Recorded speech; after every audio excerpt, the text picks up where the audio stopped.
and welcome to a video that I have no idea. I really don't. But I feel like talking. And so, instead of talking to myself, why not talk to all of you all, yeah? Maybe it'll be therapeutic if anything. Maybe I can get, or some of you all will agree with me down in the comments. I'm sure there will be plenty of people that disagree with me too, but essentially, in a nutshell, what this video is centered around. Well, first, other thing, probably kids should not be watching this if you are one of the many people that watch my videos and you're like, I love that your channel is family friendly and this and that. I'm probably gonna be cussing a decent amount in this video, which, you know, I don't do very often in real life anyways. I obviously try not to do it in my videos, especially with demonetization running rampant and everything, and you know, this is like my job. But at the same time, I am so freaking frustrated. I know that's not a curse word. I'm just so frustrated with just the dating world in general and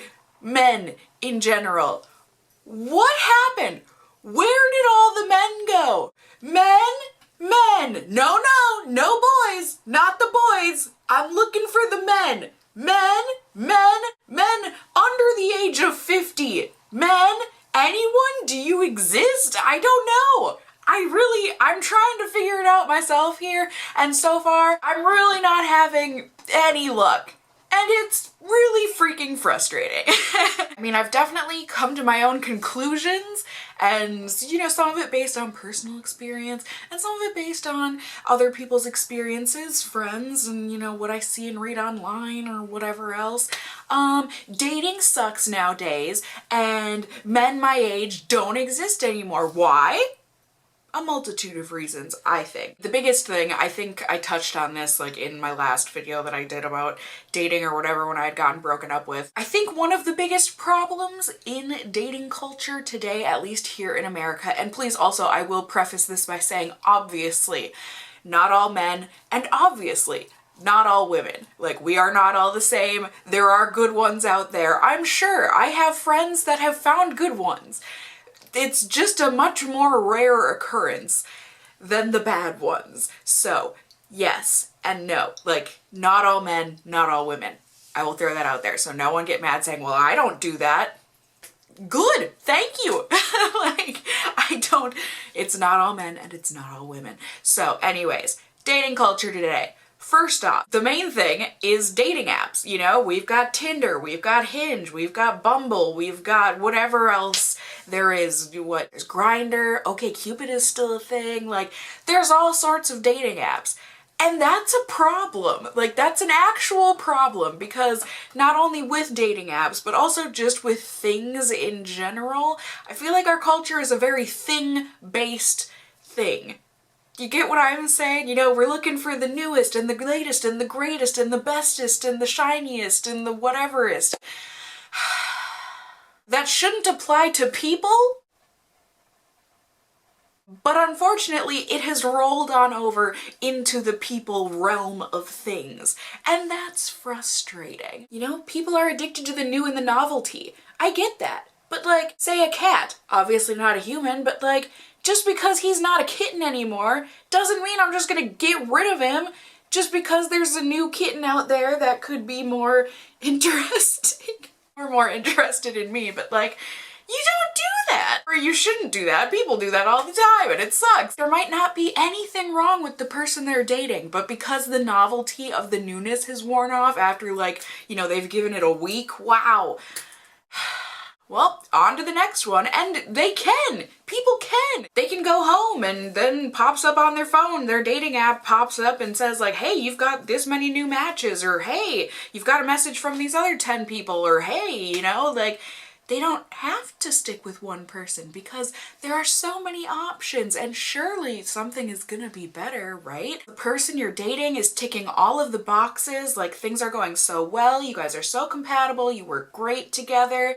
But you know what? Their second toe is longer than their big toe. That's a game changer. Can't be with them anymore. Like, they are flawed. Ew. There's definitely someone better. Like, are you kidding me? I don't, like, but that's, like, literally that can be the thing nowadays. Like, if there's one little thing wrong, be it with someone's looks, be it with their personality, just a little, and so obviously I'm not talking about like, oh, I found out they used to murder animals as a child and now that they're grown up, they've switched over to killing people too. Oh, but that's just one flaw of theirs. Like, I can get over it. Like, obviously that is not what I'm talking about here. But like the little things, like, oh, if I were to finally find someone that like ticks all my boxes and good, but oh, they're a fan of Will Ferrell movies. I can't. I don't like Will Ferrell, and I don't find him funny. I don't think I've ever watched a Will Ferrell movie that I enjoy. But to me, that is not reason enough to break up with somebody and try and find someone better. Because the only person that's actually going to align with me perfectly would be me, technically. But even then, I don't want to date me. I'm with myself plenty of the time. I don't need another one of me. I want someone different. I want someone with those differing interests and, you know, just something that can spice up my life. Like, tell me what you're interested about. Why are you interested about it? That's great. Do I really care about any of that? No, but it's interesting to listen to. Why is it that so many people nowadays, if there is that one little difference, they're like, I'm not into it. Nope. On to the next thing. It does not make sense to me. But I guess, you know, like it does, just going back to the fact that there is always the next one that they can move on to. Or like the notion of settling with someone if they're not like your 100% perfect person.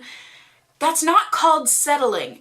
If you end up with someone that is perfect except for the fact that they like Will Ferrell movies, that wouldn't be me settling for that person.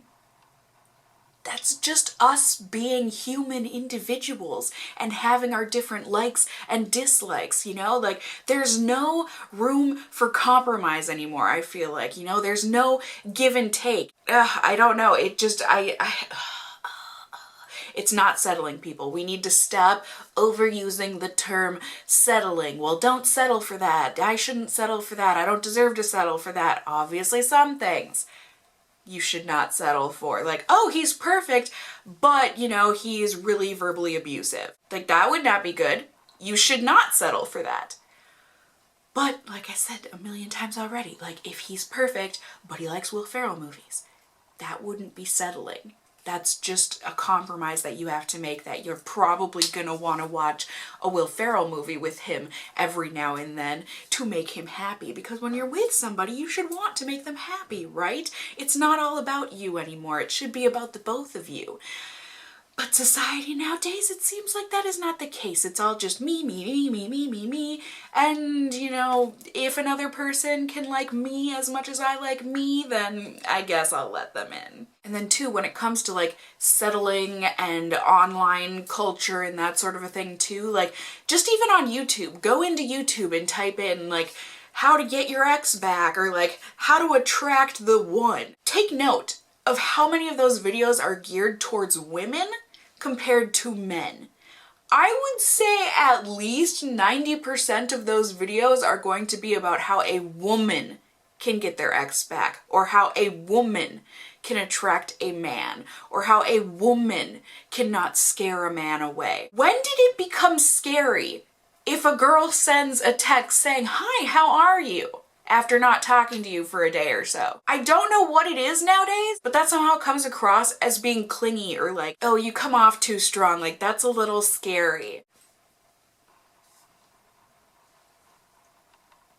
Okay? Like, I just feel like everything is so geared towards women being so scared to even text the other person. And I'm sure this ends up working against girls too. Like, I'm sure guys could be like, oh, I just feel like they're not interested in me, or like, oh, I just feel like I'm always the one initiating. It's because we're freaking terrified that if we send a text saying, hey, how are ya, it comes off as, whoo, this girl is way too invested. She wants way too much from me. Like, I saw her last weekend. We haven't talked in a few days, and she already wants to talk to me again. Like, that's creepy.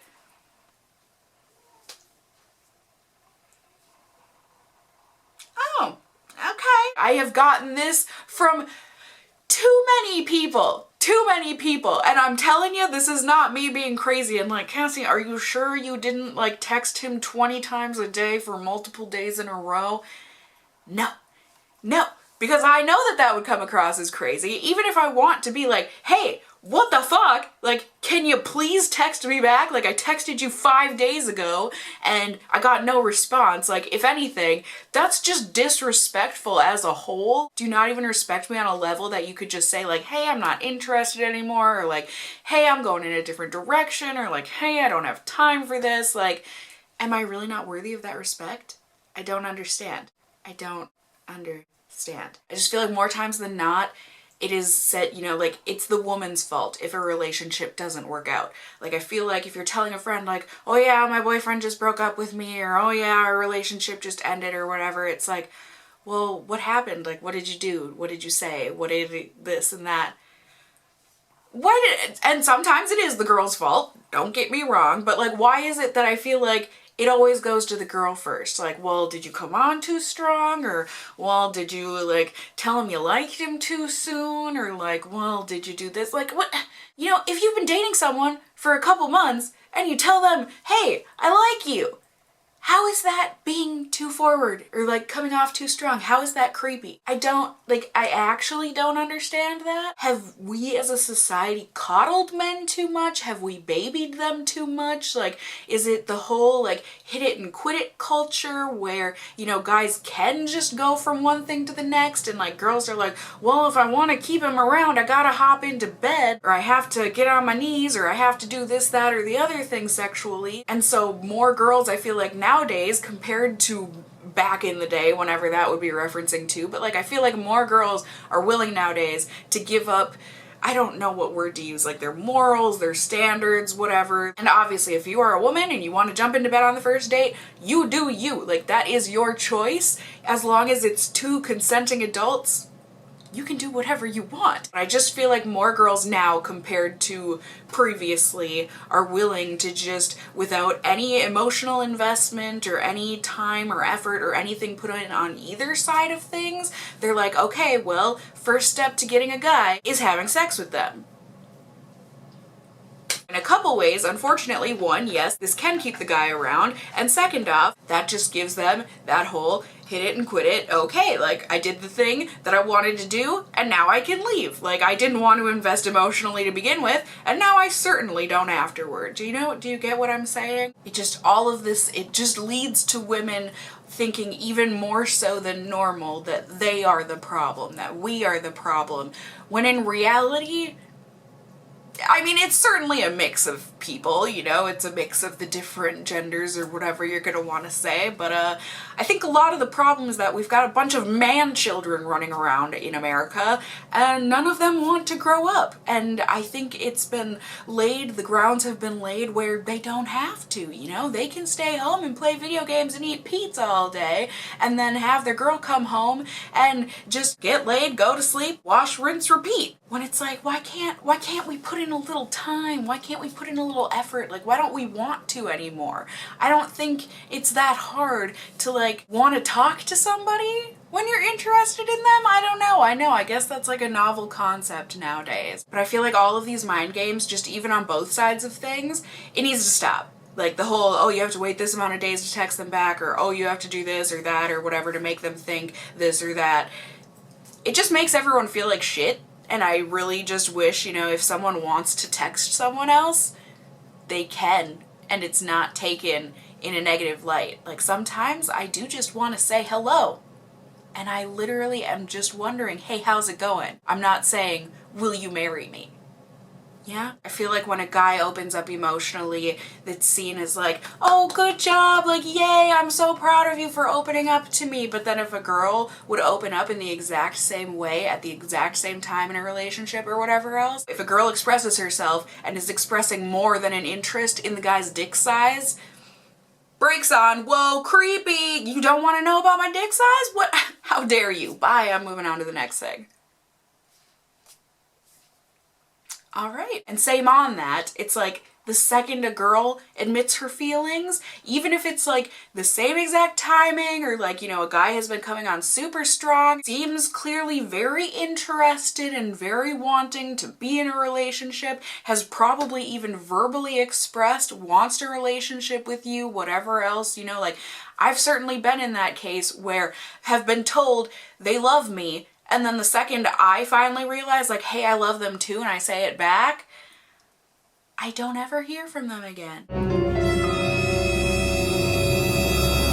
What? Why is it that the second a girl reciprocates feelings nowadays, for the most part, the guy's like, I gotta go, like running for the hills? Like, when did emotions become so scary and so unwanted in a relationship? Like, that's just something I can't wrap my brain around. You know, they say, oh, well, I don't want to get hurt, or I want to go before it gets too serious, or I want to avoid hurting you in the long run because I care about you, and blah, blah, blah. When did guys become so emotionally constipated that they just can't handle any form of emotion outside of their own emotions? And a lot of times can't even handle their own emotions. Like, it's okay, you guys. It's okay, be you guy, girl, whatever. You should have feelings. Like, that's a good thing. And then there's the whole saying, if you need to pump yourself up or like get strong, get up the nerve to go do something scary, it's like grow a pair of balls, you know, that sort of a thing.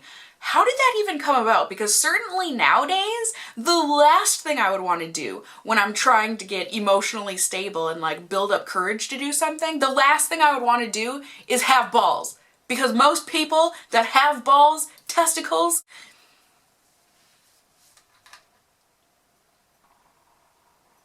there's no courage there. There is no emotional confidence. Can we change it to labia? Like, maybe you should grow a pair of labia? I think that would be a bit more fitting, because as far as I've seen, at least with myself and other women around me and just in general in life, I will specify here in America because I obviously can't speak for outside of where I am, but I would say women, yeah, we're a tough bunch. We might cry more than men, but we get shit done for the most part. You know, I think I would much rather grow an extra pair of labia than a set of balls. That might just be me.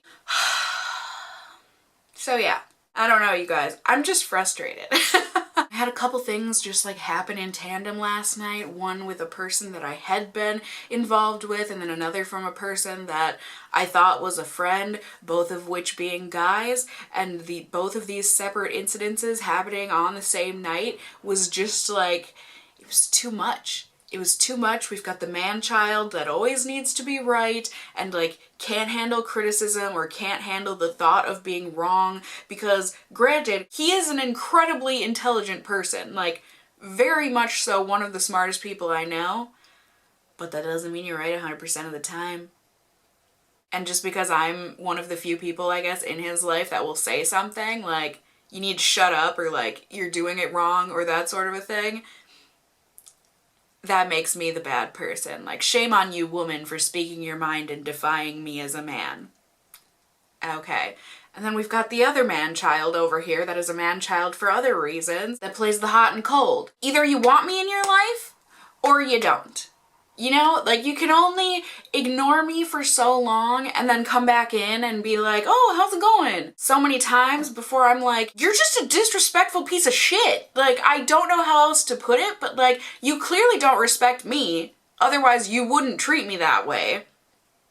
Period. Like, I don't know how else to say it. Like, you would just straight up say, hey, no thanks. Instead of like leading on and then just saying, you know, like, oh, well, I thought it would be best for you if I pulled back because clearly you're emotionally more invested in me because you said hello.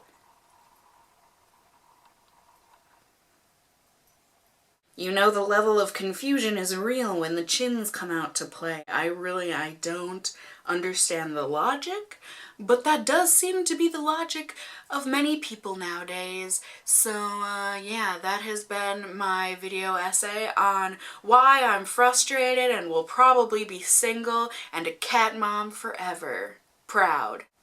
Because fuck, no matter how hard I try, the ghosting happens, the disrespect happens, the this happens, the that happens, And I'm just, I miss being single and happy with myself. Like, I think it was, funnily enough, funnily to me anyways, I just think she has grown as a person a bit, but like Trisha Paytas, I'm pretty sure on her Instagram she posted something along the lines the other day of like, no human being is worthy of making another person feel bad about themselves. That I did not word that correctly. Here, have the actual thing, because it's gonna be much better than what just came out of my mouth. But like, how right that is, you know? Before I put myself back out into the dating world, or like am trying to please other people, you know, or to get someone to like me or whatever else it is, I was a lot happier. Like, a lot happier when I wasn't wanting another person's approval. And I miss that. So I'm going back to being happily single. Happily being a mom to my cat children, my fur babies, being a friend to the people who actually want my friendship and like aren't just saying that to like make me feel better. Like, I don't know what kind of twisted logic comes about thinking that that'll make me feel better. Someone's saying they want to be my friend and then they treat me like garbage. Like, no, that just makes me feel like a dumpster fire when you then throw the torch and say, what? Like, ew, you said hello. So I'm gonna go and be single by my single self. Let me know in the comments below. Are you single? Do you have frustrations? How do you feel? Are you a man, woman, straight, gay, etc.? You know, how are things for you in your dating world? How do you see things? How do you feel? Are you one of the lucky ones that you have found the perfect person and you guys have both understand that compromise is involved and you both just love each other unconditionally and you don't have to go through the bullshit that is dating 2018. Let's all strive for a much better 2019. This should be going up before the new year. I know I'm ready for 2019. 2018 sucked. I'm like trying to think of anything good that happened in 2018. I'm sure there was plenty. But like as a whole, 2018 was not good, and I know it's not just me that feels that way. So let's as a collective leave 2018 in the past where we think it belongs, and then let's move on into the future, into 2019 with happy faces, happy hearts, happy minds. It can be done, people. We can learn to be nice to each other again. I really do think that it is possible. It was possible once before, and it can be possible once again. Just like bell-bottoms were possible once upon a time, and bell-bottoms have come back into fashion to an extent. Can we do that with chivalry and kindness and caring? Sounds good to me. So, hope you guys are all doing well. Like I said, let me know. Am I alone? Are you feeling alone? 'Cause you're not. I'm right there with you. Otherwise, yeah. Happy holidays! And I will see you all much less cynical, I'm sure, after a good night's sleep next time. Stay well, people. Stay well.